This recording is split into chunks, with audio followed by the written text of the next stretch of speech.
people. Have you ever been annoyed or frustrated or angry with or just fed up with people? And I'm sure at some stage in your life you have. I'm a very old lady, so there's been lots of those times for me.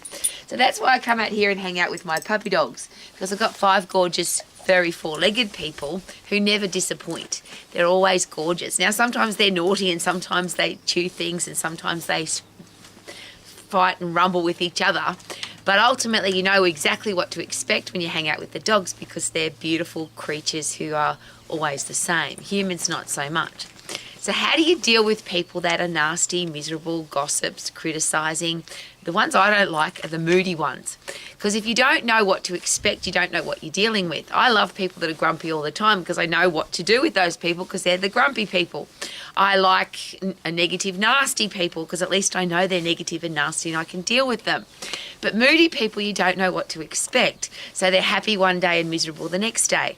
And it's always a hold my breath moment. And I don't know how you go with telephone calls because not many people talk on the phone anymore. But when I have to call a business or when I call somebody, I'm always holding my breath. What will they be like on the other end of the phone? And most people are different. Some people are happy sometimes and sad sometimes. Some people are grumpy or angry or negative. And you just have to deal with that, of course. And I don't know what other people do. I've got no control over that. I don't want to have any control over that. I just have to accept that they're like that and deal with it. But me, what do I want my reputation to be? So when people see my name in their contacts on their phone, when people call me, when people know they're going to see me, do they know what to expect? Am I the same all the time? And if I have a reputation for being a happy, positive, solution-finding, optimist, lovely person, am I that person all the time? And it's a really interesting thing because somebody asked me this question a very long time ago and it stuck with me and I live my life by it. Who are you when nobody's watching? And are you proud of that person? And if everybody was watching, would you care? So there's a lot of information now about protect your privacy and you don't want the world to see what's going on in your life, and your internet's watching you and Siri's watching you and your phone's listening to everything that you do. And I always have a giggle about that because my life is an open book. Who I am is, well, what you see is what you get. That's who I am. And that makes for a very fun way to live because you don't care if people look into your life.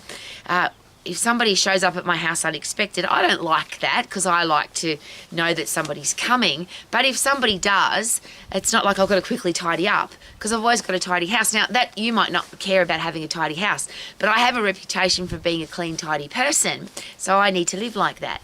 So there's that great exercise that I always ask people to do. Who are you? What do you stand for? What do you believe in? And then pick 5 words to describe you as a person and be that person all the time. So again, this happened to me a very long time ago. I went to a leadership and management conference. I wanted to manage a health club and I was only 18 years of age. I thought I was going to learn how to run a health club, but the leadership and management program was about how to be a great person. And the first question we were asked was, pick 5 words to describe you as a person. And that for me was really easy. Tough and fair, positive, stylish, disciplined and professional. Now I've got that, technically that's 6. The suggestion was click it and stick it to your fingers. So tough and fair, positive, stylish, disciplined and professional, because you always take your fingers with you. So if you stick the words to your fingers, then you'll remember them. That's just a simple part of that experience that I had. But for me, that was a really life-changing experience because I decided that that was a great way to live. Because the suggestion was, once you've decided who you are, be that person in every area of your life. And as I always share, it makes for making decisions very easy because I always ask, what would a tough and fair, positive, stylish, disciplined and professional person do in this situation? What would they wear? How would they act? Would they spend money on this? Would they hang out with this person? Would they go there? Would they be that? And if the answer's no, then I don't do it. So it's a regular check-in with myself. Are you a tough and fair, positive, stylish, disciplined and professional person in every area of your life? And if not, change. Because otherwise you'll be living a lie, you'll be a hypocrite, you'll be scared of people looking into your life because who you've told the world you are or who you've told yourself you are is not who you really are. And I've got a sneaking suspicion there's a lot of grumpy, angry people in the world because of that. They pretend to be something that they're not and then they're scared that people are going to find out. And of course now with the internet and social media, a lot of people post about themselves something that isn't true or they pretend to be something that they are not.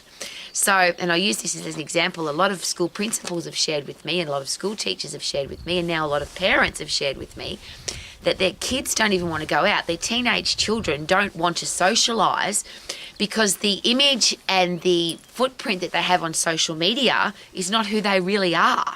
So they're pretending to be something that they're not. They can't go out into the real world because they don't know who to be. They've pretended to be this person, and that's not who they are. So I think that's a horrible way to live. I don't want to live like that. I want to hang out with my puppy dogs who are beautiful people. Judo, little Judo. She's a beautiful doggy. I've got 5 beautiful dogs, and I'm sharing that with you because they are the real deal. I want to be known as the real deal. If people don't like that, that's okay, and that's another great way to live. Don't care what other people think. Don't care if other people don't like you, because you've got to like you. And I always use that as a very special and important headspace. The world can hate me, not want anything to do with me. That's okay, because I have to like me. I have to live with me. What's really awful is if the rest of the world loves me, but I hate me, and I think that's where a lot of people live. They live in this false social media world where people think they're awesome, but if people were to look into their life, that's not who they really are. So the last part of that exercise that I did in the Leadership and Management program was, if you are, and I'll use my words, tough and fair, positive, stylish, disciplined and professional, if somebody were to come into your life when you're not there, would they see that person? And the example was, if the FBI or the CIA or the federal police or some kind of private investigator came into your life when you weren't there, and they looked into your home, into your car, into your office, into your business, into your bank account, into your social media accounts, into your music library, your book library, into your life, and had to describe you as a person, what words would they use to describe you as a person? And for me, that was a really, again, life-changing experience, because when I picked tough and fair, positive, stylish, disciplined and professional, if somebody had looked into my life that day, that's not what they would have seen. They would have seen I had rotten banana and green cordial in my fridge. That's not a tough and fair, positive, stylish, disciplined, professional woman. I had some really crappy books in my library. I had a bank account that was very ordinary. I had some really trashy clothes in my wardrobe. So I needed to go and make some changes. But what a great way and a great reason to make changes, because I had chosen who I was going to be, and then I needed to be that person. So now I'm open book. I love it.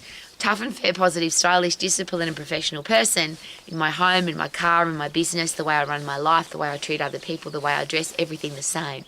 So it makes for a happy person, makes for a happy life. And if you want to be a happy person, could it be a really good idea to decide who you are and be that person?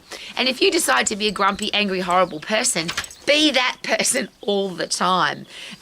That's not because I need you to be, but the moody people are really difficult to deal with, the ones that are inconsistent. If you're going to be grumpy all the time. If you're going to be a happy person regardless of what's going on. And that's what I love about dogs. They will share with you very openly, and my dogs are happy all the time because look where they live. It's a beautiful place to be. Be a tough and fair, positive, stylish, disciplined and professional person, woman, a rowy woman every day, and then you can be happy. And then, guess what? You can live your life to the max. Super duper doo, how are you? Living my life to the max. Check out my puppy dogs, all very happily today, sleeping. Beautiful. Woo!